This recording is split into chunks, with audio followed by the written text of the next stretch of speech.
Well, in this part of Amazon, the water levels change a lot. It's impressive. You can have 20 meters difference between the dry season and the wet season. So we fish most of the time on the dry season that starts in August, September and lasts until December, January. When you have this low water condition, all the fish are concentrated in the channels, in the lakes, and you can spot them rolling in different areas. And that's one of the most interesting things. You have a big environment, a little fish in different spots, and big fish in other spots, so you can chase them in different conditions.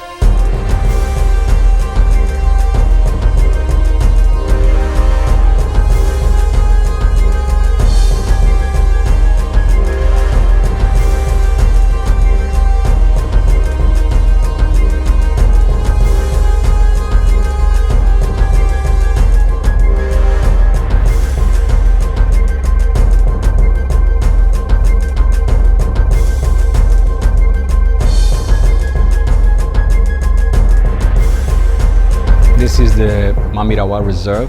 It's one of the first sustainable development reserves in Amazon, created in the 80s to protect the flora and fauna of this part between the Solimões River and the Japura River. Mamiraua, it's probably the biggest Arapaima reserve in all Amazon. It's a complex of channels, lakes that connect between these both rivers, and all these fish come into this big floating area. It's one of the biggest wetlands we have in Amazon, and the Arapaima find a perfect environment to feed and spawn here in Mamiraua. And since the beginnings, they protected the Arapaima in this area, and the communities starts to work with a local institute, the Mamiraua Institute, to find a way to have a sustainable Arapaima fishing for these communities.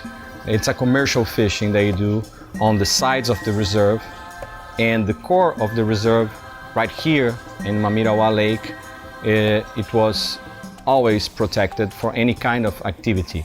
So we proposed this idea of, we have the same projects in Bolivia and in Brazil in the Maria River, that is a complete partnership between us, our company, and then work together in this fly fishing project.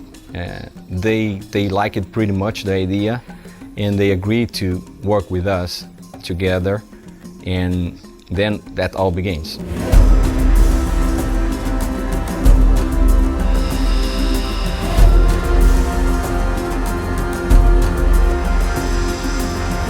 Quando você apareceu por aqui na primeira temporada trazendo projeto que ninguém acreditava, né? A gente ficou com aquela decisão, né? Você foi um que disse que era muito bom. Eu era um que dizia que não era muito bom, né? Aí fomos fazer o experimento da pesca com o senhor, e o seu Afonso e o seu Antônio, que é o nosso coordenador geral do setor, né? E a gente viu que nós ficamos se batendo, será que vai bem, será que não vai, né? Mas a gente só acredita se ver e participar.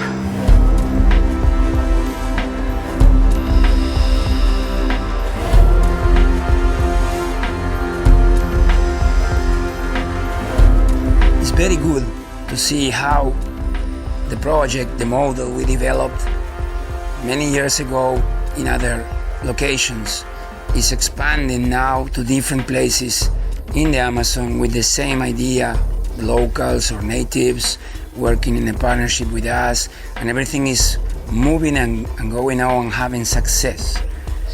But of course, the core of the idea is to find the best fisheries possible. If not, the whole project will not work. So that is undoubtedly the biggest population of wild Arapaima in the whole earth. So the system allows a good angler to catch many different sizes of Arapaima per day with very good techniques. They are divided in zones in the reserve. The schools of fish normally have this behavior. They are in groups of different sizes. So you can go to some areas and catch fish from 20 pounds to 100 pounds, which are the babies, with a 10-weight rod, floating lines, not so big flies, like if you were going for baby tarpon, but much bigger. And you will find a fish which is really similar to a tarpon, stronger perhaps. It jumps, it has a really tough take. It's really a nice sport fish. Then you have another spots, another places in the reserve where you have huge monster fish concentrated. So even when you will not have so many action, you have the real opportunity to fight with a fish of 300 pounds.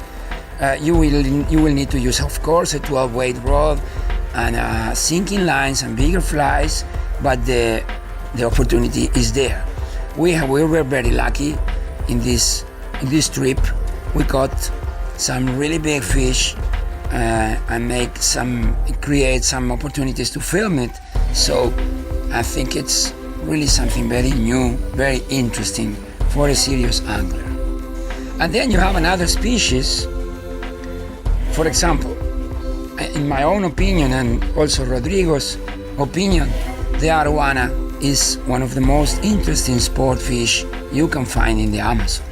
Here, the concentration of big Arowanas is so big, it's so massive, that you can practice fly fishing with a 6-weight rod, 7-weight rod, floating lines, dry flies, side casting opportunities. Many times is perhaps the only one place where you can go for a consistently fishing for Arowana in the whole Amazon. Normally you know that it's a casual catch. When you go for peacock bass, casually you caught an Arowana.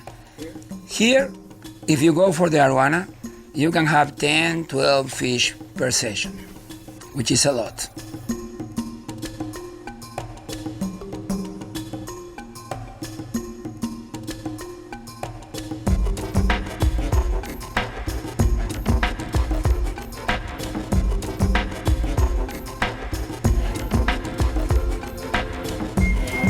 When I first got invited to come here, and I was kind of afraid because nobody really knows anything about Arapaimas or even fly fishing for Arapaimas is a very brand new thing. So as a fly fisherman, I came for the challenge, and when I get here, I'm amazed with the place. The place here is very unique, and you have to be here to experience those things here. Those, like the wildlife, the fishing was amazing. I never see that many fish around of my boat anywhere in Brazil. It's amazing.